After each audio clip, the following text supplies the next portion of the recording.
우리 야당이 선거에 이기려면 국민의 분노를 돌릴 희생양이 필요합니다. 브라질 정치인들은 미국은 무섭고 중국은 보복이 지저분하다며 고개를 저었습니다. 그때 테이블 위에 놓인 삼성 스마트폰이 눈에 들어왔죠. 한국은 어때? 순하잖아. 정치적으로 압박할 힘도 없고. 브라질은 30년간 5조 원을 투자하고 2만 5천 명을 고용한 파트너를 하루아침에 노예주로 만들었습니다. 노동법을 핑계로 1,800억 원 벌금을 때렸죠. 2억 명 시장을 벌일 배짱은 없을 거라고 비웃었습니다. 그런데 삼성이 보낸 답장이 뭔지 아십니까? 사과문이 아닙니다. 합의서도 아닙니다. 종이 딱 한 장이었습니다. 브라질 법인을 청산합니다. 그 한 문장이 떨어지자 주식시장이 폭락하고 환율이 폭등하고 20만 명이 거리로 쏟아졌습니다. 어제까지 삼성 꺼져라 외치던 시민들이 하루 만에 제발 돌아와 달라 울부짖었습니다. 30년 신뢰를 밟아버린 대가, 그 참혹한 결말을 지금 공개합니다. 우리는 실수했습니다.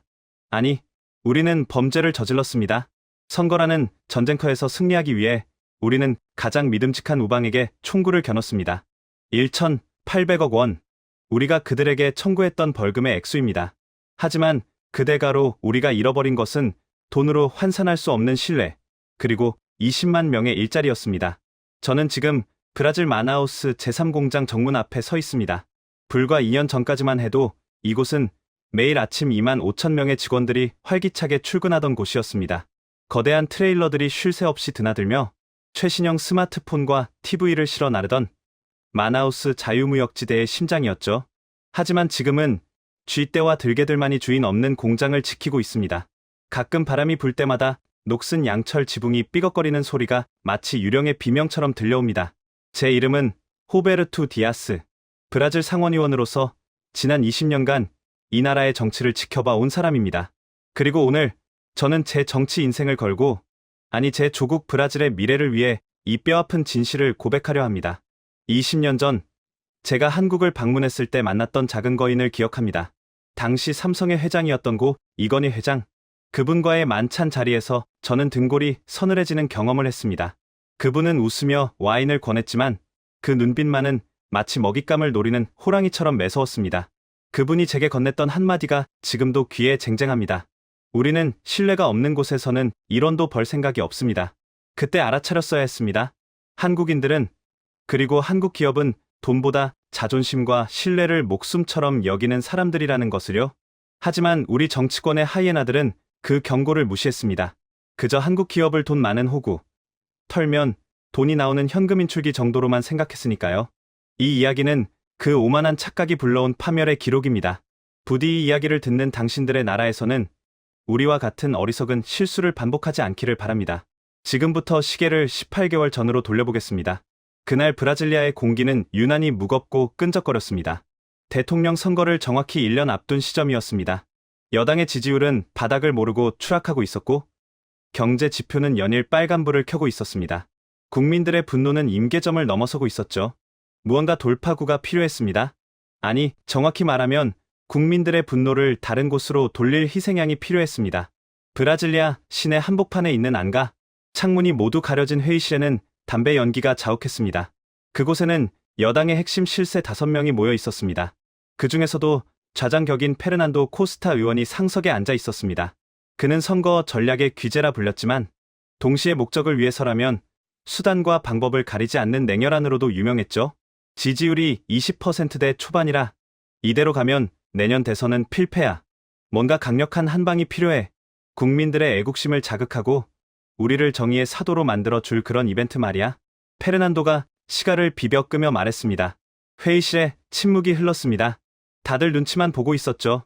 그때 한 참모가 조심스럽게 입을 열었습니다. 미국 기업을 건드리는 건 어떻겠습니까? 아마존 개발 문제로 환경단체들의 불만이 많습니다. 바보 같은 소리. 미국을 건드렸다가는 당장 환율이 요동칠 거야. 우리 경제가 감당 못해. 페르난도가 단칼에 잘랐습니다. 그럼 중국은요? 최근 저가 공세 때문에 제조업체들 불만이 상당합니다. 중국. 덩치가 너무 커. 그리고 걔네들은 보복이 지저분해. 브라질산 소고기 수입 막아버리면 우리 농장주들 표 다 떨어져 나가. 안 돼. 페르난도의 눈이 먹잇감을 찾는 맹수처럼 번들거렸습니다. 그때 그의 시선이 테이블 위에 놓여 있던 최신형 스마트폰에 꽂혔습니다. 삼성 로고가 선명하게 박힌 검은색 기기였습니다. 한국은 어때? 그의 한마디에 회의실의 공기가 순간 얼어붙었습니다. 저는 본능적으로 손을 들고 말했습니다.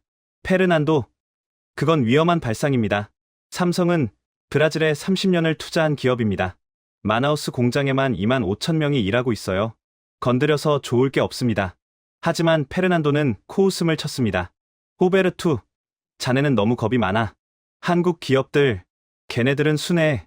우리가 좀 윽박지르고 겁주면 알아서 기는 신용이라도 한다고. 게다가 한국은 미국이나 중국처럼 정치적으로 우리를 압박할 힘도 없어. 딱 좋은 먹잇감이지. 하지만 그들이 반발해서 철수라도 하면요.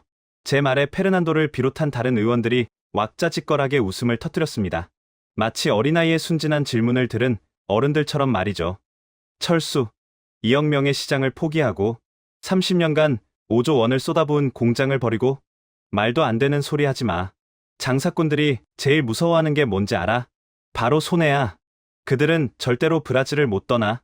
우리가 뺨을 때리면 다른 쪽 뺨도 내밀면서 제발 장사하게 해달라고 빌 놈들이라고. 페르난도는 확신에 차 있었습니다.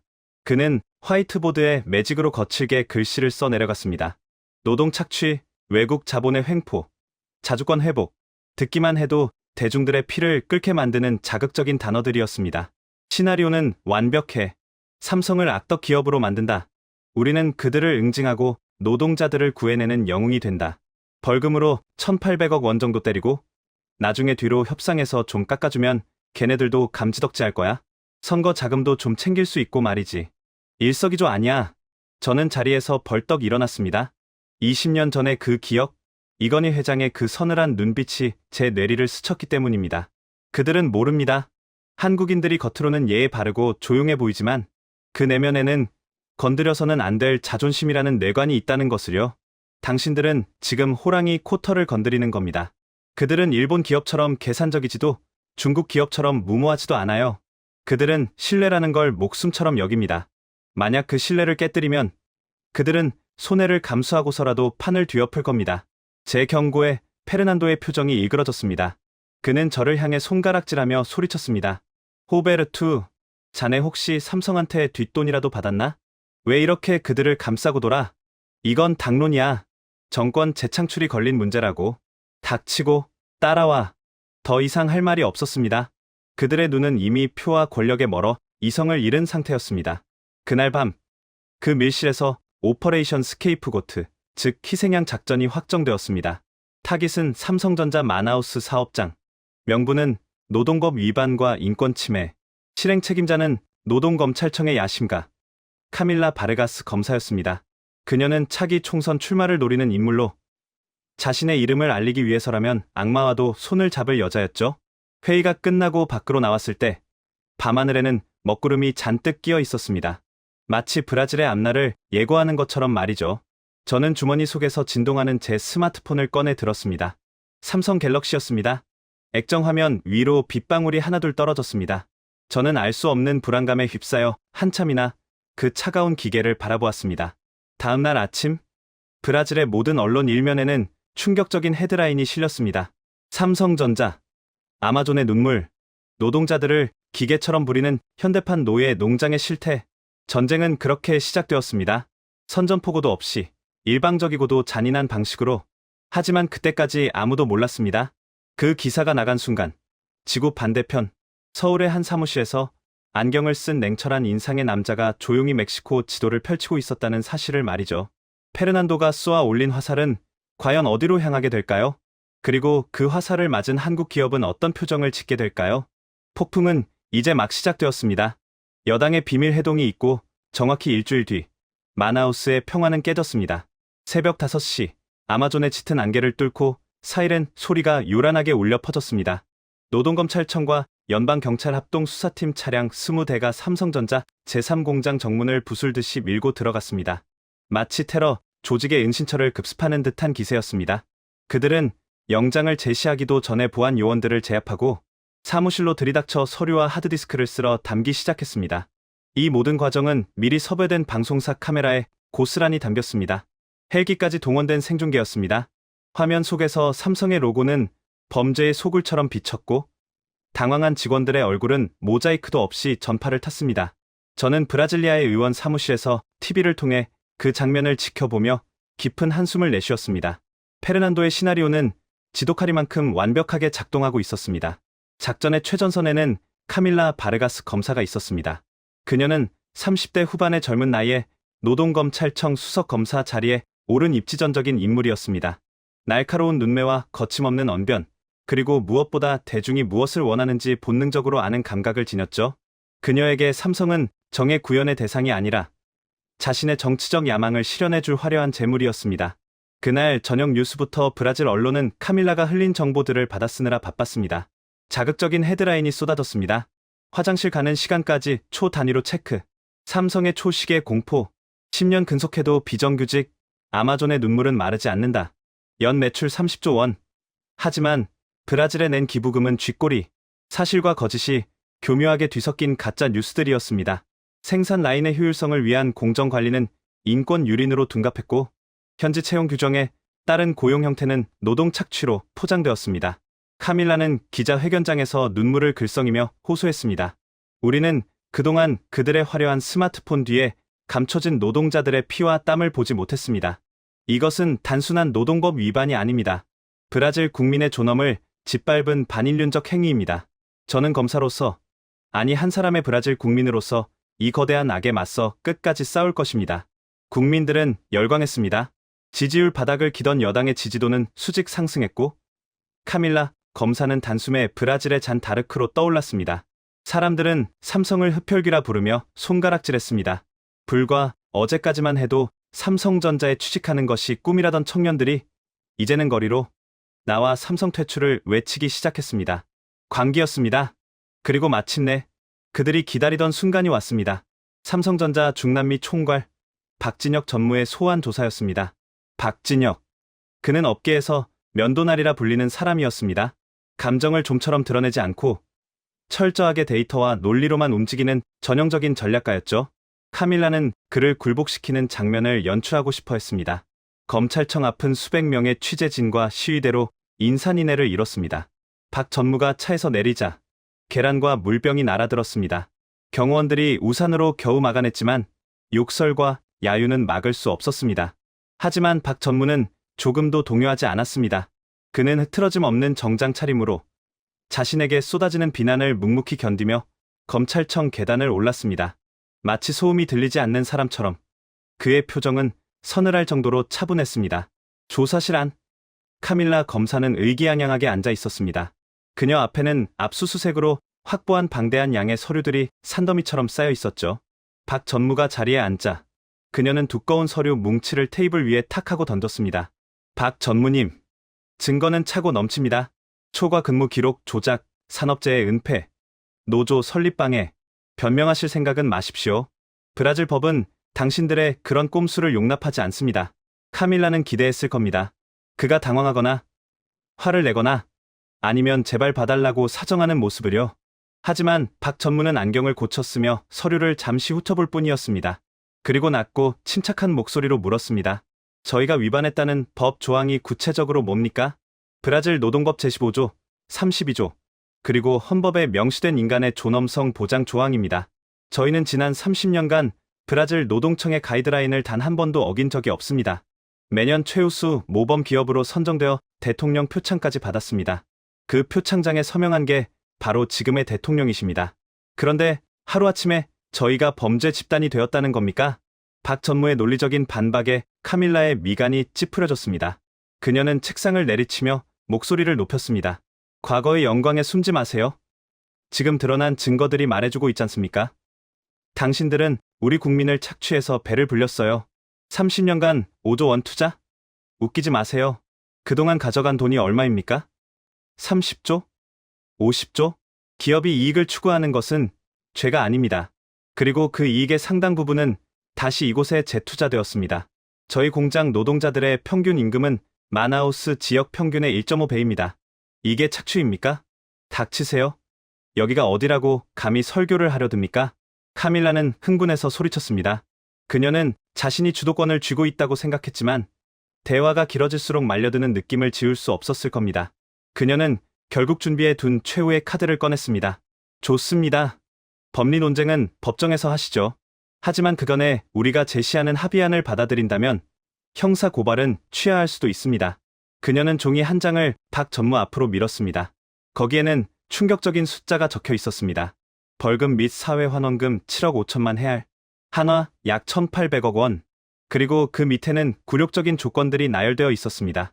노조 전임자 100명 인정, 경영진의 공개 사과, 향후 10년간 순이익의 10% 사회 기부. 이것은 합의안이 아니었습니다. 항복 문서였습니다. 아니, 노예계약서나 다름없었죠.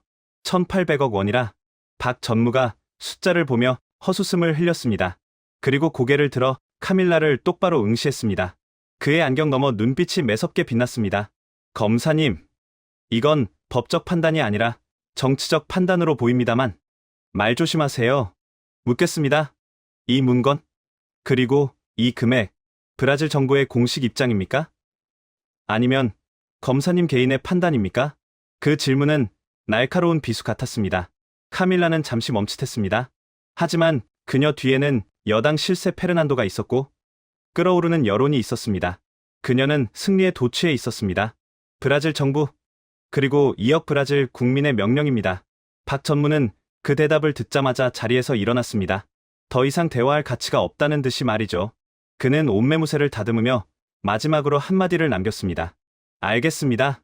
브라질 정부의 뜻이 그렇다면 저희도 그에 맞는 대답을 준비하겠습니다. 대답. 무슨 대답이요? 돈이나 준비하세요. 기한은 2주일입니다. 그 안에 입금 안 되면 공장 자산 압류 들어갑니다. 카밀라가 등 뒤에서 소리쳤지만 박 전무는 뒤도 돌아보지 않고 조사실을 나갔습니다. 쾅 하고 문이 닫히는 소리가 유난히 크게 울렸습니다. 그때 저는 알지 못했습니다. 박 전무가 말한 대답이 무엇을 의미하는지 말이죠. 카밀라는 자신이 대어를 낚았다고 생각하며 샴페인을 터뜨렸을 겁니다. 1,800억 원이라는 천문학적인 벌금, 그리고 무릎 꿇은 글로벌 기업. 그녀의 시나리오에는 거절이라는 선택지는 없었으니까요. 하지만 박 전무가 조사실을 나서며 보여준 그 서늘한 침묵, 그것은 겁을 먹은 패배자의 침묵이 아니었습니다. 그것은 사냥을 앞둔 맹수가 숨을 고르는 폭풍전야의 고요함이었습니다. 그는 변명도, 호소도, 로비도 하지 않았습니다. 그저 조용히, 아주 조용히 무언가를 준비하기 시작했습니다. 호랑이는 짖지 않습니다. 다만 물어뜯을 뿐이죠. 브라질이 던진 1,800억 원짜리 청구서, 삼성이 보내올 답시는 과연 무엇이었을까요? 이제 곧 누구도 예상치 못했던 반격이 시작됩니다. 카밀라, 검사의 화려한 쇼가 끝나고 일주일이 지났습니다. 마나우스는 말 그대로 벌집을 쑤셔 놓은 듯 했습니다. 브라질 전역에서 반한 감정, 정확히 말하면 반삼성 정서가 들불처럼 번져나갔습니다. 이것은 단순한 불매 운동이 아니었습니다. 일종의 광기 어린 애국주의의 발로였습니다. 상파울루 시내 한복판에 있는 삼성전자 대형 매장의 쇼윈도가 벽돌에 맞아 박살이 났습니다. 유리파편이 도로 위로 쏟아져 내렸지만 경찰은 출동조차 하지 않았습니다. 오히려 지나가던 시민들이 박수를 치며 환호했죠. 거리를 달리는 버스와 택시에는 노예 기업 아웃, 브라질을 떠나라 라는 스티커가 덕지덕지 붙기 시작했습니다. 소셜미디어에서는 삼성 제품을 부수거나 불태우는 챌린지가 유행처럼 번졌습니다. 틱톡과 인스타그램은 부서진 스마트폰과 불타는 TV 영상으로 도배되었습니다. 한국 놈들은 브라질 사람을 개돼지로 본다. 우리 땅에서 돈 벌어가면서 세금도 안 낸 도둑놈들. 근거 없는 낭설들이 마치 진실인 양 퍼져나갔습니다. 정치인들은 이 광기를 부추기기에 바빴습니다. TV 토론 프로그램마다 출연한 패널들은 삼성을 성토하며 누가 더 자극적인 말을 쏟아내는지 경쟁하는 것 같았습니다. 여당의 지지율은 연일 최고치를 경신했고 페르난도 의원은 개선장군처럼 어깨를 펴고 다녔습니다. 그런데 정말 이상한 일이 벌어졌습니다. 보통 이런 상황이라면 기업은 어떤 식으로든 반응을 보입니다. 대형 로펌을 선임해 법적 대응을 예고하거나 아니면 주요 일간지에 전면 사과 광고를 싣고 바짝 엎드리는 신용이라도 하죠. 그것도 아니면 마쿠에서 로비스트들을 풀어 정치인들에게 돈 가방을 건네며 사태를 무마하려 듭니다. 그게 우리가 아는 글로벌 기업들의 생존 방식이었습니다. 하지만 삼성은, 그리고 박진혁 전무는 아무런 반응이 없었습니다. 반박 성명 하나 나오지 않았습니다. 법무팀이 움직인다는 소식도 없었고 언론에 해명 자료를 배포하지도 않았습니다. 심지어 매장이 공격당하고 직원들이 위협받는 상황에서도 경찰에 신고조차 하지 않았습니다. 그저 부서진 유리를 묵묵히 치우고 다음 날이면 아무 일 없었다는 듯 정시의 문을 열었습니다. 마치 유령처럼 그들은 철저한 침묵 속에 잠겨 있었습니다. 브라질리아의 정치인들은 이 침묵을 공포로 해석했습니다. 페르난도 의원은 사석에서 낄낄거리며 이렇게 말했습니다. 보게, 호베르투, 저 녀석들 겁먹어서 오줌 지리고 있는 거야. 지금 본사에 보고하고 난리 났겠지. 얼마를 내야 우리가 봐줄지 계산기 두드리고 있을걸? 1800억? 아니야. 내가 보기엔 2000억을 불러도 넙죽 낼 기세야. 한국 사람들은 원래 시끄러운 걸 싫어하거든. 돈으로 입막음하려는 게 뻔해. 하지만 저는 달랐습니다. 저는 그 침묵이 무서웠습니다. 등골이 오싹할 정도로 불길했습니다.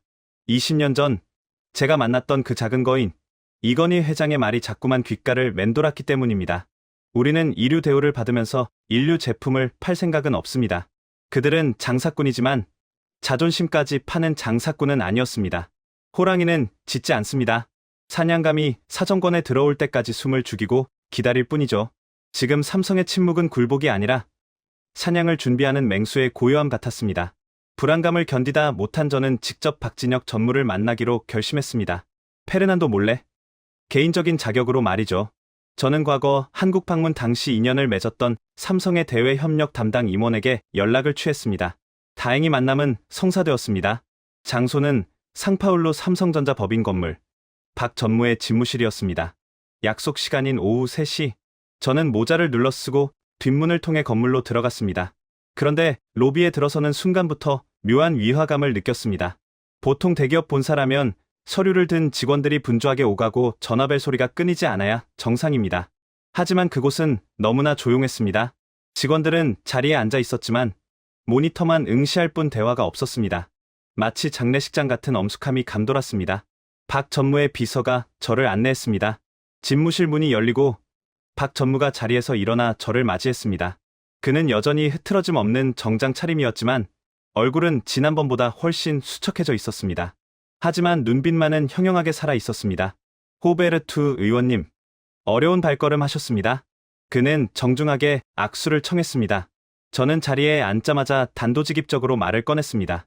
박 전무, 상황이 심상치 않습니다. 여당 내 분위기가 강경해요. 카밀라 검사가 2차 소환을 준비하고 있습니다. 이번에는 구속영장까지 청구할 거라는 소문이 돌아요. 박 전무는 찻잔을 들어 올리며 담담하게 대답했습니다. 알고 있습니다. 알고 있다니요. 이렇게 손 놓고 있을 때가 아닙니다. 제발 신용이라도 좀 하십시오. 유감 표명이라도 하고 벌금 협상에 나서세요. 1800억? 물론 큰 돈이죠. 하지만 브라질 사업 전체를 날리는 것보다는 낫지 않습니까? 제가 페르난도 의원을 설득해서 금액을 절반 정도로 깎아보겠습니다. 그러니까 제발. 제 목소리는 떨리고 있었습니다. 하지만 박 전무는 천천히 찻잔을 내려놓고 저를 똑바로 바라보았습니다. 그의 목소리는 차분했지만 그 안에는 단단한 쇠목 같은 결기가 박혀 있었습니다. 의원님, 저희는 범죄를 저지르지 않았습니다. 죄가 없는데 왜 사과를 해야 합니까? 그리고 협상이라니요. 저희는 테러리스트와는 협상하지 않습니다. 테러리스트라니요. 브라질 정부를 말씀하시는 겁니까? 정당한 법 집행이 아니라 정치적 목적을 위해 기업을 인질로 잡고 몸값을 요구하는 행위. 그것이 테러가 아니면 무엇입니까? 그의 말에 말문이 막혔습니다. 틀린 말이 아니었기 때문입니다. 하지만 저는 브라질 상원의원으로서 최악의 사태만은 막아야 했습니다. 박 전무, 현실을 직시하세요. 브라질은 인구 2억의 시장입니다. 남미 최대의 경제 대국이에요. 이곳을 포기하고 어디로 가겠습니까? 베트남? 인도? 거기도 정치적 리스크는 있어요. 여기만큼 인프라가 갖춰진 곳은 없습니다. 자존심 좀 굽히는 게 그렇게 어렵습니까? 박 전무는 씁쓸한 미소를 지었습니다. 그리고 자리에서 일어나 집무실 벽면에 걸려있던 거대한 세계지도로 다가갔습니다. 의원님, 기업에게 가장 중요한 인프라가 무엇인지 아십니까? 도로? 항만? 전기? 아닙니다. 그가 지도 위에 브라질을 손가락으로 가리켰습니다. 바로 예측 가능성입니다. 내가 법을 지키면 보호받을 수 있다는 믿음, 내가 투자한 만큼 정당한 대우를 받을 수 있다는 신뢰, 그게 무너진 곳에서는 어떤 비즈니스도 불가능합니다. 오늘 1800억을 주면 내년 선거 때는 3000억을 달라고 하겠죠. 그 다음에는요? 공장을 내놓으라고 할 겁니까? 그의 손가락이 지도 위에서 천천히 북쪽으로 이동했습니다. 그리고 멕시코 몬테레이 지역에서 멈췄습니다. 저희는 지난 30년간 브라질을 믿었습니다. 5조 원을 투자했고 2만 5천 명을 고용했습니다. 하지만 돌아온 것은 노예 농장주라는 오명뿐이군요. 신뢰는 깨진 유리잔과 같습니다. 다시 붙일 수 없죠. 그 순간 저는 책상 한 구석에 놓여있던 서류철 하나를 발견했습니다. 파일 제목은 한글로 적혀 있었지만 옆에 작은 영어 부제가 붙어 있었습니다. 프로젝트 엑소더스, 단계적 철수 계획이라고 쓰여 있었습니다. 심장이 쿵하고 내려앉았습니다. 엑소더스, 탈출. 그들은 협상 카드를 만지작거리고 있었던 게 아니었습니다. 떠날 준비를 하고 있었던 겁니다. 그것도 아주 치밀하고 완벽하게. 설마 정말 떠나실 생각입니까? 제 질문에 박 전무는 대답 대신 책상 서랍을 열어 봉투 하나를 꺼냈습니다. 의원님, 이건 개인적으로 드리는 선물입니다. 그동안 브라질에서 저희 기업을 위해 애써주신 것에 대한 작은 성의입니다. 그것은 최신형 갤럭시 스마트폰이었습니다. 하지만 제 눈에는 그것이 작별 선물로밖에 보이지 않았습니다. 박 전무, 다시 생각하세요. 이건 브라질 경제에 재앙이 될 겁니다. 수만 명이 실직할 거예요. 당신들도 엄청난 손해를 볼 겁니다. 손해라. 의원님, 삼성은 1년에 수십조 원의 이익을 냅니다. 브라질 공장 하나 문 닫는다고 망하지 않습니다. 하지만 브라질은 삼성이라는 파트너를 잃으면 앞으로 어떤 글로벌 기업도 이곳에 마음 놓고 투자하지 않을 겁니다.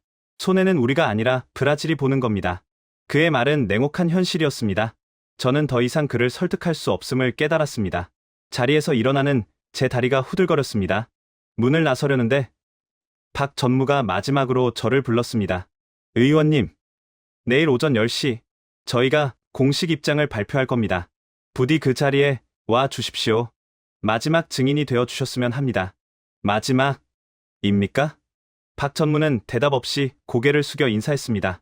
건물을 빠져나오는데 하늘이 무너지는 것 같은 기분이 들었습니다.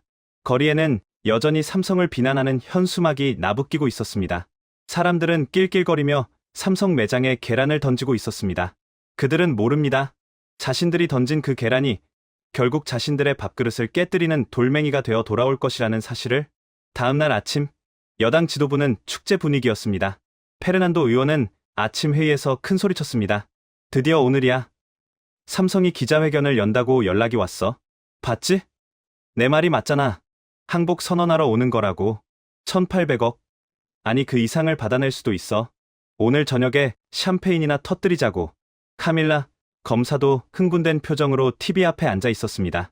그녀는 자신이 삼성이라는 거인을 무릎 꿇린 영웅으로 역사에 기록될 것이라 확신했겠죠. 오전 9시 55분, 브라질리아의 호텔 컨퍼런스룸은 수백 명의 취재진으로 발 디딜 틈이 없었습니다. 카메라 플래시가 번개처럼 터졌습니다. 단상 위에는 마이크가 수십 개 놓여 있었고 그 뒤에는 커다란 스크린이 설치되어 있었습니다. 그리고 정각 10시, 박진혁 전무가 임원진 5명과 함께 입장했습니다. 그들의 표정은 비장했습니다. 웃음기는커녕 분노조차 보이지 않는 무표정. 그 서늘한 기운에 장내가 순간 조용해졌습니다. 박 전무가 단상에 섰습니다. 그는 품 안에서 얇은 종이 한 장을 꺼냈습니다. 페르난도가 예상했던 두툼한 사과문도 카밀라가 기대했던 합의서도 아니었습니다. 단 한 장. 그는 안경을 고쳐 쓰고 천천히 입을 열었습니다. 통역 없이 유창한 포르투갈어로 말이죠. 존경하는 브라질 국민 여러분, 그리고 정부 관계자 여러분. 그의 목소리가 스피커를 타고 회의장에 울려 퍼졌습니다. 그것은 항복 선언의 시작이었을까요? 아니면 전쟁의 서막이었을까요? 모두가 숨을 죽이고 그의 입술을 주시했습니다. 하지만 그가 뱉은 첫 마디는 그 자리에 있던 모든 사람의 예상을 완벽하게 빗나간 것이었습니다. 오전 10시 정각, 호텔 컨퍼런스룸의 공기는 팽팽하게 당겨진 활시위 같았습니다. 수백 대의 카메라 렌즈가 단상 위에 박진혁 전무를 겨누고 있었고 브라질 전역의 TV 채널이 정규 방송을 중단하고 이 장면을 생중계하고 있었습니다. 박 전무가 마이크 앞에 종이를 집어 들었습니다. 종이는 가볍게 떨리는 듯했지만 그의 손은 바위처럼 단단하게 고정되어 있었습니다. 그가 입을 떼기 전 아주 짧은 정적이 흘렀습니다. 그 정적 속에서 저는 페르난도 의원의 사무실 TV를 통해 그를 지켜보고 있었습니다. 페르난도는 위스키 잔을 든 채 킬킬거렸습니다. 봐라. 저 표정. 항복 문서 낭독하기 직전에 패장 얼굴 아니냐? 이제 죄송합니다. 벌금 내겠습니다. 제발 공장만 돌리게 해주십시오 하고 엎드려 빌 거야. 그러면 우리는 못 이기는 척 받아주면 되고. 하지만 박 전무의 입에서 나온 첫 문장은 페르난도의 예상을 산산이 조각냈습니다. 삼성전자는 지난 30년간 브라질과 함께 울고 웃었습니다. 아마존의 열기 속에서 우리는 가족이었습니다. 5조 원의 투자, 2만 5천 명의 고용 창출, 그리고 연간 30억 달러의 수출. 우리는 이 땅을 제2의 고향으로 여겼습니다. 여기까지는 의례적인 인사말 같았습니다. 기자들도 지루한 표정으로 노트북을 두드리고 있었죠. 하지만 박 전무가 안경을 벗어 손수건으로 닦고 다시 쓰면서 분위기가 급변했습니다. 하지만 최근 브라질 정부와 검찰은 저희를 범죄 집단으로 규정했습니다. 저희가 일구어온 30년의 역사를 착취와 기만이라고 정의했습니다. 그의 목소리가 한 옥타브 낮아졌습니다. 기업은 이윤을 먹고 자라지만 그 뿌리는 신뢰에 있습니다. 정부가 기업을 신뢰하지 않고 기업이 정부의 정책을 예측할 수 없는 곳에서 더 이상의 투자는 도박일 뿐입니다. 장내가 술렁이기 시작했습니다. 무언가 잘못되어 가고 있다는 것을 직감한 기자들이 서로의 얼굴을 쳐다보았습니다. 박 전무는 준비한 원고를 내려놓고 카메라를 정면으로 응시했습니다. 그 눈빛은 브라질리아의 정치인들을 그리고 카밀라 검사를 똑바로 겨냥하고 있었습니다. 따라서 삼성전자는 오늘부로 마나우스 사업장에 대한 신규 투자를 전면 중단합니다. 플래시가 미친 듯이 터졌습니다. 하지만 충격은 거기서 끝나지 않았습니다. 또한 향후 6개월에 걸쳐 마나우스 제1, 제2, 제3 공장의 생산 라인을 단계적으로 축소하고 최종적으로는 법인을 청산할 계획입니다. 이미 멕시코 몬테레이 주정부와 베트남 하노이 당국과의 이전 협의를 마쳤습니다. 이상입니다. 박 전무는 마이크를 끄고 단상을 내려왔습니다. 순간 회의장은 진공 상태가 된 듯했습니다. 1초, 2초, 3초, 뇌가 정보를 처리하지 못한 기자들이 멍하니 있다가 비명 같은 고함을 지르며 단상으로 뛰쳐나갔습니다. 철수라뇨? 진짜로 떠난다는 겁니까? 2만 5천 명의 직원은요? 그들은 어떻게 됩니까? 정부와 합의된 내용입니까? 경호원들이 몰려드는 기자들을 막아섰습니다. 박 전무는 쏟아지는 질문 세례를 뒤로하고 조금의 망설임도 없이 출구로 향했습니다. 그 뒷모습은 너무나 냉정해서 비현실적으로 느껴질 정도였습니다. 페르난도 의원의 사무실에서는 위스키 잔이 바닥으로 떨어져 박살났습니다. 저 미친 새끼가 지금 뭐라고 짓거린 거야? 청산? 이전? 누구 마음대로? 페르난도의 얼굴이 시뻘개졌습니다. 그는 떨리는 손으로 전화기를 집어 들었습니다. 당장 노동부 장관 연결해. 그리고 카밀라, 그 여자한테 전화해서 당장 출국 금지시키라고 해. 감히 브라질을 협박해? 하지만 이것은 단순한 협박이 아니었습니다. 호랑이는 짖지 않는다는 제 불길한 예감이 현실이 되는 순간이었습니다. 그리고 진짜 공포는 삼성의 발표가 끝난 직후부터 시작되었습니다. 박 전무가 회견장을 빠져나간 지 불과 10분 뒤였습니다. 제 보좌관이 사색이 되어 태블릿 PC를 들고 뛰어 들어왔습니다. 의원님, 큰일 났습니다. 메일이 계속 옵니다. 무슨 소리야? 똑바로 말해. LG입니다. LG전자가 방금 공식 성명을 냈습니다. 보좌관이 내민 화면에는 LG전자 브라질 법인 명의의 긴급 보도 자료가 떠 있었습니다. LG전자 상파울루 캄피나스 공장 증설 계획 전면 보류 및 사업 재검토. 내용은 간결했습니다. 브라질 내 사업 환경의 불확실성이 증대됨에 따라 당초 예정되었던 5억 달러 규모의 캄피나스 공장 증설 투자를 무기한 보류하며 현지 생산 물량의 40%를 멕시코로 이관하는 방안을 검토 중이다. 이게 무슨 말을 잇기도 전에 또 다른 알림음이 울렸습니다. 이번에는 현대자동차였습니다. 현대자동차 브라질 법인 피아시카바 공장 3교대 근무제 폐지 및 생산량 50% 감축 결정. 최근의 반기업 정서와 예측 불가능한 법적 리스크로 인해 정상적인 경영 활동이 불가능하다고 판단. 그것은 마치 군사 작전 같았습니다. 삼성이라는 선봉장이 돌격 신호를 보내자 대기하고 있던 주력군들이 일제히 포문을 연 것입니다. 한국 기업 특유의 끈끈한 유대감, 위기 상황에서 똘똘 뭉쳐 대응하는 스크럼 전략이 브라질을 강타하고 있었습니다. 하지만 진짜 지옥은 그 다음이었습니다. 대기업들이 움직이자 그들과 생사를 함께하는 협력 업체들이 동요하기 시작했습니다. 삼성과 LG, 현대차에 부품을 납품하는 한국계 중소기업 60여 곳이 모인 주브라질 한국기업협의회가 공동 성명서를 발표했습니다. 우리는 혼자 남지 않겠습니다. 원청 기업이 떠나면 우리도 떠납니다. 그들은 더 노골적이고 감정적이었습니다. 우리는 지난 30년간 브라질의 법을 지키고 세금을 내며 살아왔습니다. 하지만 브라질 정부는 우리를 도둑 취급했습니다. 더 이상 이곳에서 사업할 명분도 의욕도 없습니다. 우리는 한국 본국으로의 철수 및 제3국 이전을 오늘부터 시작합니다. 60개 기업, 고용 인원만 합쳐도 5만 명이 넘는 규모였습니다. 마나우스뿐만 아니라 상파울루, 피라시카바, 소로카바 등 브라질 주요 공업 도시들이 동시에 타격을 입게 된 겁니다. 이것은 단순한 기업 철수가 아니었습니다. 브라질 제조업의 생태계가 통째로 뜯겨나가는 소리였습니다. TV 화면 속에는 카밀라 검사의 모습이 비치고 있었습니다. 기자들이 그녀를 에워싸고 마이크를 들이댔습니다. 검사님, 삼성의 철수 결정에 대해 어떻게 생각하십니까? 과잉 수사가 원인이라는 지적이 있습니다. 항상 당당하고 거만했던 카밀라의 얼굴은 하얗게 질려 있었습니다. 그녀는 입술을 깨물며 횡설수설했습니다. 이건 기업의 횡포입니다. 1,800억 원 벌금을 안 내려고 국민을 협박하는 쇼입니다. 그들은 절대 못 떠납니다. 자산 동결 조치를 취하면 이미 주요 설비는 지난달부터 유지, 보수 명목으로 해외로 반출되었다는 제보가 있습니다. 검찰은 이걸 몰랐습니까? 기자의 날카로운 질문에 카밀라는 대답하지 못하고 도망치듯 법원 건물로 들어갔습니다.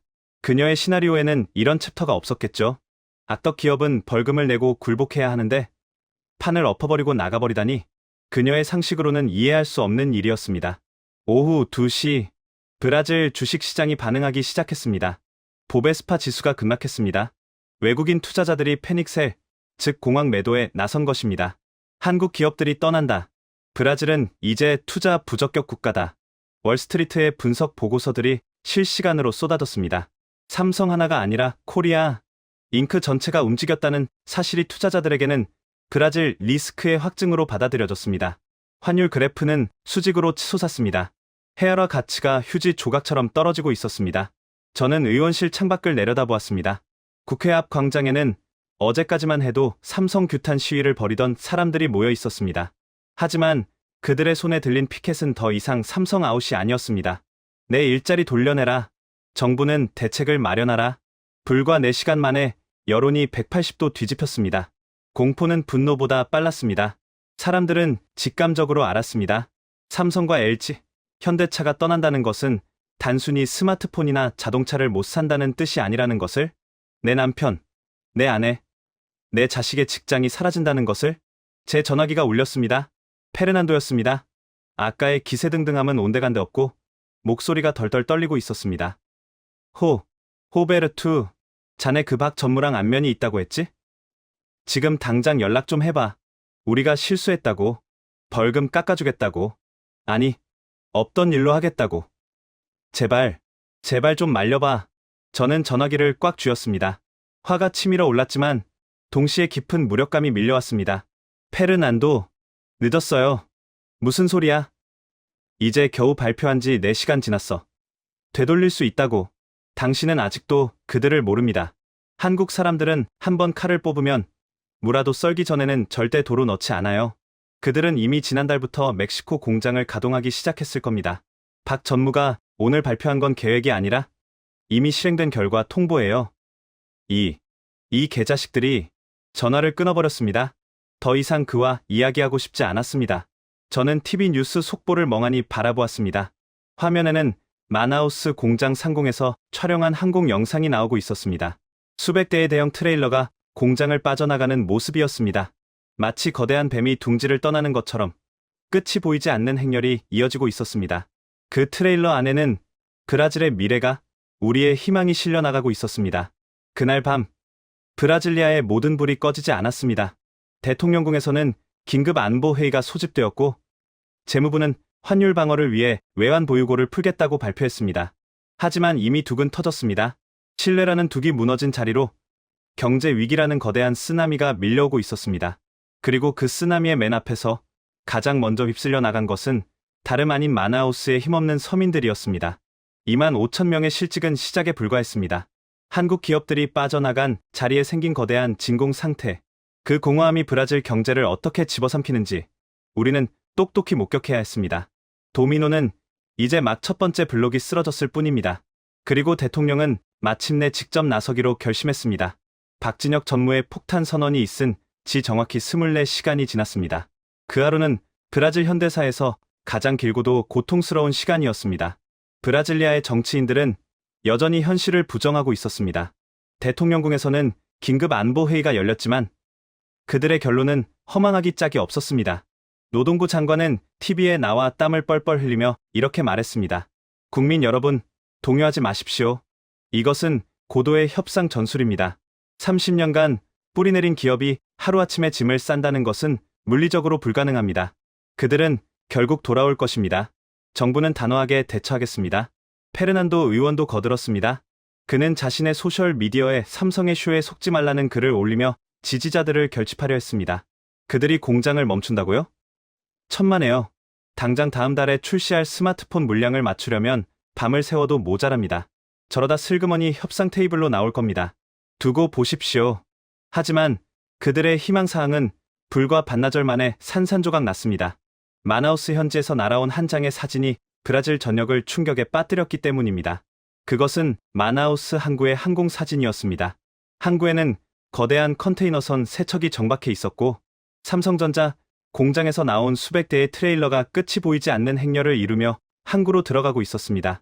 컨테이너마다 선명하게 찍힌 목적지 코드, 데스티네이션 몬테레이 멕시코, 데스티네이션 하이퐁 베트남. 그것은 블러핑이 아니었습니다. 쇼도 아니었습니다. 군사 작전을 방불케 하는 치밀하고도 신속한 철수 작전이었습니다. 저는 나중에 알게 된 사실이지만 삼성은 이미 3개월 전부터 극비리의 주요 생산, 설비의 해체와 이송 계획을 수립해왔다고 합니다. 유지보수라는 명목으로 핵심 금형과 로봇팔들을 분해해 박스에 담아두었고 카밀라 검사가 압수수색을 하며 승리감에 취해 있을 때 그들은 조용히 배를 예약하고 있었던 겁니다. 한국인들의 그 무서운 추진력, 소위 말하는 빨리빨리 문화가 철수 작전에서도 유감없이 발휘되고 있었습니다. 브라질 공무원들이 서류 도장을 찍으며 탁상 공론을 벌이는 동안 삼성은 이미 짐을 싸서 현관문을 나서고 있었던 겁니다. 그 사진이 공개되자마자 시장은 발작을 일으켰습니다. 오후 1시 상파울루 증권거래소 전광판이 온통 붉은색으로 물들었습니다. 삼성협력 업체들의 주가는 하한가로 직행했고 그들에게 대출을 해준 은행주들이 폭락하기 시작했습니다. 투자자들은 비명을 지르며 매도 주문을 쏟아냈습니다. 브라질은 끝났다. 탈출하라. 외국인 투자 자금이 썰물처럼 빠져나갔습니다. 보베스파 지수가 6% 넘게 급락하자 서킷 브레이커가 발동되어 거래가 일시 중단되었습니다. 하지만 거래가 재개되자마자 낙폭은 더 커졌습니다. 브라질 헤아라 환율은 달러당 5.5 헤아를 돌파하며 사상 최고치를 경신했습니다. 하루 만에 국가의 구매력이 10% 가까이 증발해버린 것입니다. 수입 물가가 치솟았습니다. 당장 슈퍼마켓의 밀가루와 식용유 가격표가 바뀌기 시작했습니다. 서민들은 영문도 모른 채 주유소로 달려가 줄을 섰습니다. 불안감이 전염병처럼 번졌습니다. 하지만 진짜 재앙은 숫자가 아닌 사람들의 삶에서 터져 나왔습니다. 마나우스 산업단지. 그곳은 마치 거대한 폭격을 맞은 도시 같았습니다. 삼성전자 제1공장, 제2공장, 제3공장이 동시에 가동을 멈췄습니다. 굴뚝에서 나오던 연기가 사라졌고 24시간 돌아가던 기계 소음이 멈췄습니다. 그 적막함이 소음보다 더 공포스러웠습니다. 삼성 공장 주변에는 소위 삼성타운이라 불리는 거대한 상권이 형성되어 있었습니다. 직원 2만 5천 명이 먹고 마시고 자는 곳이었죠. 식당 500개, 편의점 100개, 미용실, 세탁소, 헬스장. 그 모든 가게가 삼성 직원들의 월급에 의존하고 있었습니다. 점심시간이면 파란색 작업복을 입은 직원들로 발 디딜 틈 없었던 식당가는 이제 유령 도시가 되었습니다. 저는 현장 상황을 파악하기 위해 마나우스로 날아갔습니다. 그리고 그곳에서 10년째 한 식당을 운영하던 교포 김 사장님을 만났습니다. 의원님, 어제 점심 장사 매출이 얼마인 줄 아십니까? 0원입니다. 0원. 그는 텅 빈 홀에 앉아 소주잔을 기울이고 있었습니다. 직원들이 다 해고 통보를 받았어요. 퇴직금이라도 챙기려고 은행에 줄을 섰는데 당장 밥 사 먹을 돈도 아끼는 판에 외식을 하겠습니까? 저도 오늘부로 문 닫습니다. 식자재 납품 업체. 주류 도매상, 건물주, 줄줄이 망할 겁니다. 삼성 하나 나간 게 아니에요. 마나우스 경제의 심장이 멈춘 겁니다. 그의 말대로였습니다. 삼성의 1차 협력 업체인 동진테크라는 회사를 찾아갔습니다. 스마트폰 케이스를 만드는 곳이었죠. 사장님은 공장 마당에서 직원들을 모아놓고 울고 있었습니다. 미안하다. 원청이 떠나는데 우리가 무슨 수로 버티겠냐? 우리도 멕시코로 간다. 같이 갈 사람은 비자 수속 밟아주겠지만 여기 남을 사람들은 정말 미안하다. 그 회사 직원만 800명이었습니다. 그들은 하루아침에 실업자가 되었습니다. 이런 회사가 60개였습니다. 플라스틱 사출, 포장 박스, 물류, 경비, 청소 용역. 도미노는 잔인하고 정확하게 넘어갔습니다. 삼성이 멈추자 협력업체가 멈췄고, 협력업체가 멈추자 그들에게 밥을 팔던 식당이 망했고, 식당이 망하자 식재료를 대던 농민들이 타격을 입었습니다. 마나우스 시청의 세수는 반토막이 났습니다. 공무원 월급을 줄 돈이 없다는 소문이 돌자 시청 앞은 항의하는 시민들로 인산인해를 이뤘습니다. 분노의 화살은 이제 삼성이 아닌 정부를 향해 돌아갔습니다. 가장 먼저 희생양이 된 것은 아이러니하게도 이 사태를 기획했던 카밀라 바르가스 검사였습니다. 그녀는 삼성의 철수 발표 직후 기자회견을 자청했습니다. 여론을 다시 반전시켜보려는 최후의 발악이었죠. 법원 앞 광장에 마련된 단상에 그녀가 섰을 때 그녀는 여전히 뻣뻣했습니다. 국민 여러분, 삼성의 행태는 명백한 국부 유출이자 먹튀입니다. 우리는 인터폴에 수배를 요청하고 닥쳐라. 이 마녀야. 군중 속에서 날개란 하나가 날아와 그녀의 이마에 정통으로 맞았습니다. 노란 노른자가 그녀의 얼굴을 타고 흘러내렸습니다. 그것이 신호탄이었습니다. 내 남편 직장 돌려내. 네가 정의의 사도냐? 너 때문에 우리 가족 굶게 생겼어. 수천 명의 시위대가 단상을 향해 물병과 쓰레기를 던졌습니다. 그들은 대부분 삼성 공장 해고 노동자와 그 가족들이었습니다. 어제까지만 해도 삼성 물러가라를 외치던 그들이 이제는 검찰 독재 타도를 외치고 있었습니다. 카밀라는 비명을 지르며 경호원들에 들려 쫓겨나듯 현장을 빠져나갔습니다. 그녀가 탔던 검찰 차량은 성난 군중에 의해 유리가 모두 깨졌습니다. 그녀의 정치 생명은 그것으로 끝이었습니다. 영웅에서 역적으로 추락하는 데는 딱 3일이 걸렸습니다. 페르난도 의원도 무사하지 못했습니다. 그의 지역구 사무실에는 화염병이 날아들었습니다. 여당 지지율은 10%대로 곤두박질 쳤습니다. 대통령은 페르난도의 전화를 받지 않았습니다. 꼬리 자르기가 시작된 겁니다. 하지만 정치인 몇 명의 목이 날아간다고 해서 무너진 경제가 돌아오지는 않았습니다. 브라질은 고립되어 가고 있었습니다. 코리아 엑소더스의 충격은 전 세계 기업들에게 강력한 시그널을 주었습니다. 도요타 브라질 법인은 예정되어 있던 하이브리드 엔진 공장 증설 계획을 무기한 보류한다고 발표했습니다. 정책적 불확실성이 해소될 때까지 투자를 중단한다. 이 말은 삼성 박진혁 전무가 했던 말의 세련된 표현일 뿐 뜻은 같았습니다. 너희 나라 못 믿겠다는 것이었죠.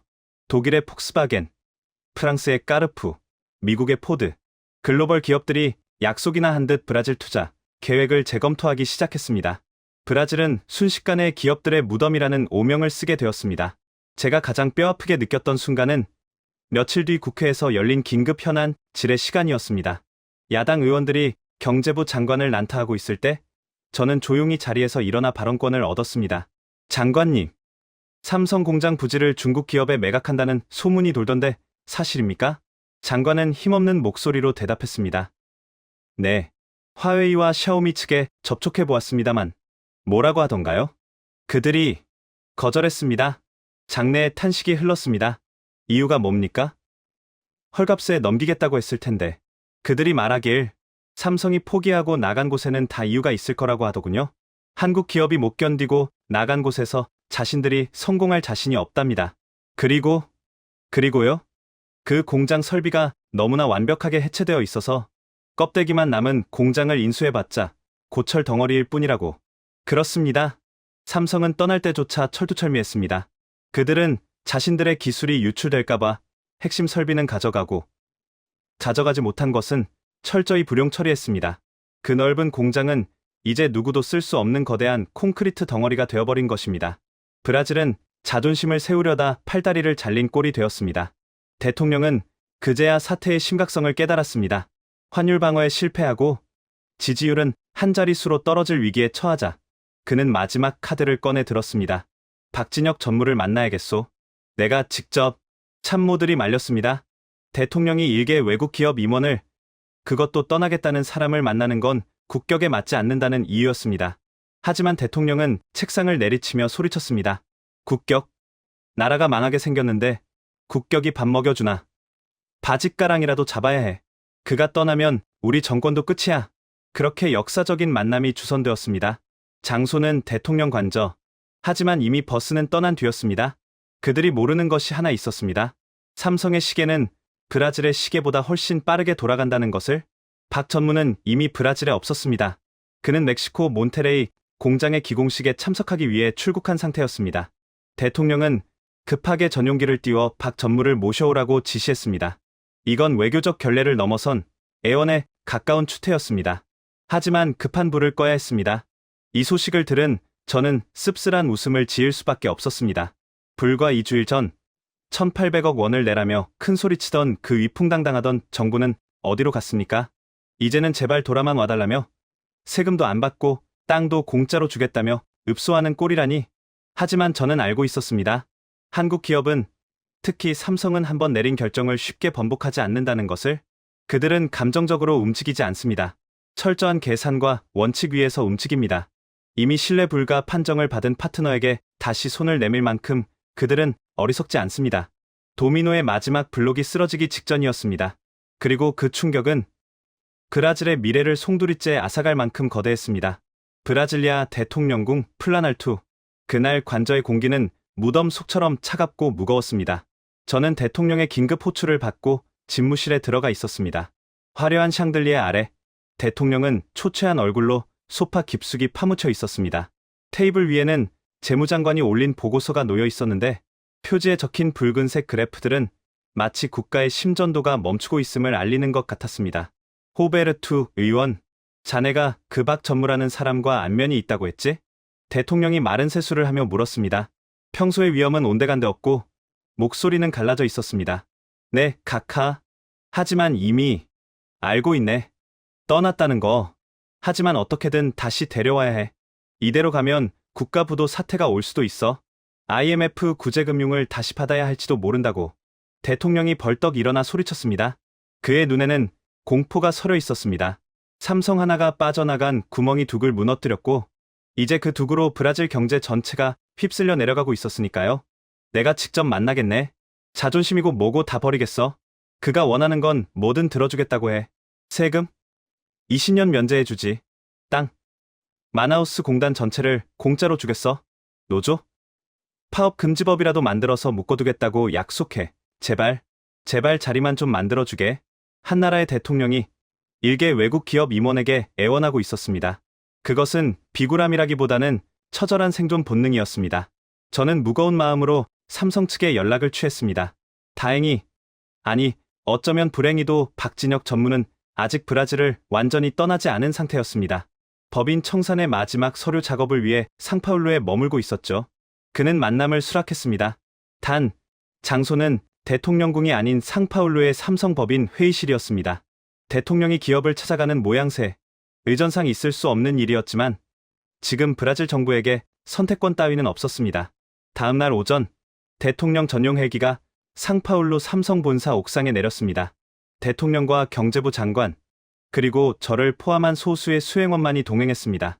회의실에 들어서자 박 전무는 이미 짐 정리가 끝난 텅 빈 책상 앞에 서서 창밖을 바라보고 있었습니다. 그의 뒤로는 멕시코 몬테레이 공장의 조감도가 걸려 있었습니다. 먼 길 오시게 해서 죄송합니다. 대통령님. 박 전무가 정중하게 고개를 숙였습니다. 하지만 그의 태도에는 깍듯함 이상의 차가운 벽이 느껴졌습니다. 대통령은 어색한 미소를 지으며 자리에 앉았습니다. 박 전무, 아니, 삼성전자 여러분, 우리가 오해를 했던 것 같소.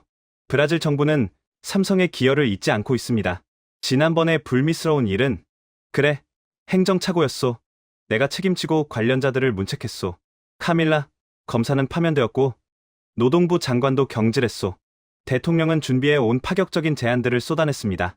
법인세 연구 감면, 전기료 50% 인하, 그리고 대통령 직속의 외국인 투자보호위원회 설치까지.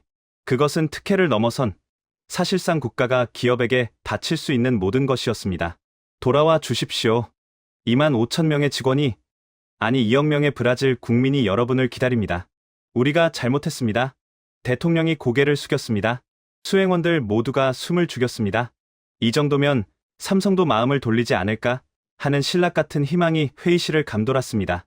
박 전무는 한참 동안 말이 없었습니다. 그는 천천히 찻잔을 만지작거리다가 낮은 목소리로 입을 열었습니다. 카카. 한국에는 엎질은 물은 다시 주워 담을 수 없다라는 속담이 있습니다. 희망이 깨지는 소리였습니다. 저희가 브라질을 떠나는 것은 세금 때문이 아닙니다. 인건비 때문도 아닙니다. 바로 불확실성 때문입니다. 오늘 각하께서 주신 이 파격적인 혜택들, 감사한 제안입니다. 하지만 정권이 바뀌면요? 다음 대통령이 나와서 이건 전 정권의 특혜다라며 다시 1,800억을 내라고 하면 저희는 또 짐을 싸야 합니까? 대통령의 얼굴이 흙빛으로 변했습니다. 그럴 일은 없을 거요. 내가 법으로 보장하겠소. 법이 정치에 의해 좌지우지되는 것을 이미 보지 않았습니까?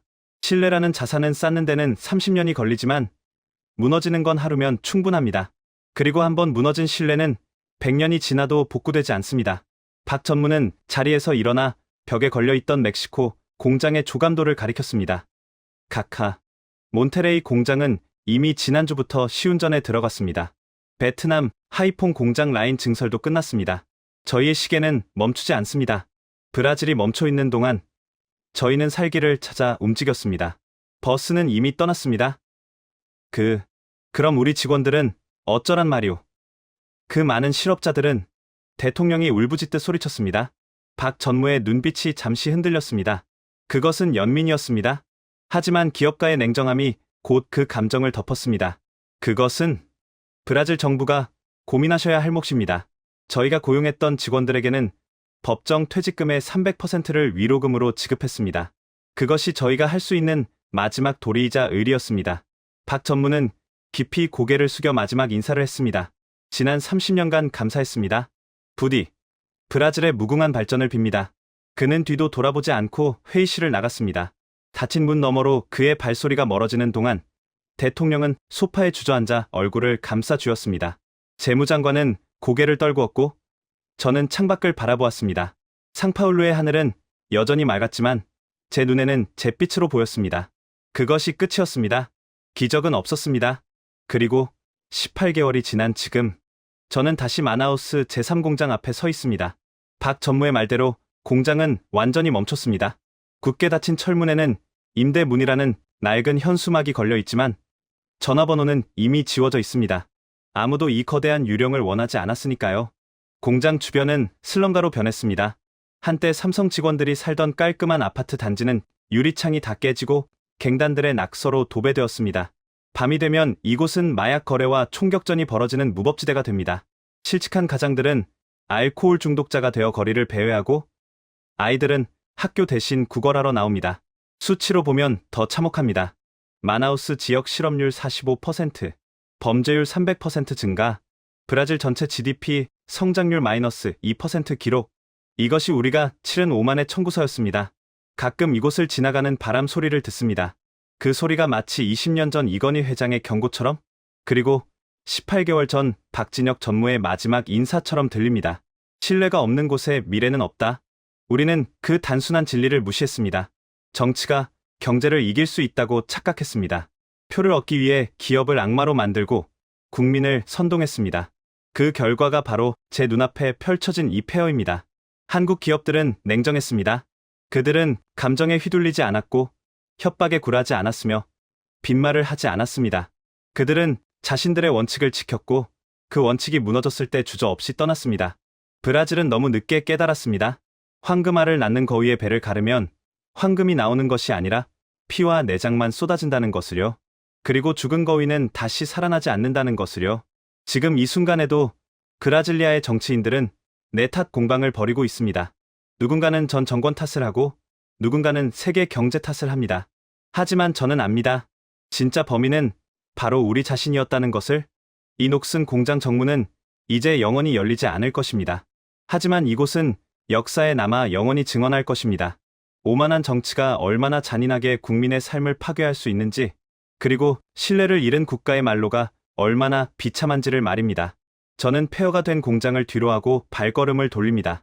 제 주머니 속에는 아직도 박 전무가 주고 간 그 스마트폰이 들어 있습니다. 액정은 꺼져 있지만 그 검은 화면 속에 비친 제 얼굴은 더없이 부끄러워 보입니다. 부디 이 이야기를 듣는 여러분의 나라는 다르기를 바랍니다. 기업이 마음 놓고 투자하고 그 투자가 일자리가 되어 국민을 먹여 살리는 상식적인 나라. 우리는 그 상식을 잃어버렸고 그 대가로 모든 것을 잃었습니다. 이것은 패배자의 변명이 아닙니다. 이것은 뼈아픈 반성문이자 살아남은 자가 보내는 마지막 경고입니다. 오늘의 사연 어떠셨나요? 1,800억 원 벌금 통보, 2만 5천 명 일자리 증발, 30년 투자, 단 6개월 만에 철수 완료. 아무도 안 믿어줄 때 한국 기업들은 말이 아닌 행동으로 답했습니다. 묵묵히 짐을 쌌고 조용히 신뢰의 가치를 증명했습니다. 그리고 마침내 전 세계 기업들이 그 결정을 존중했습니다.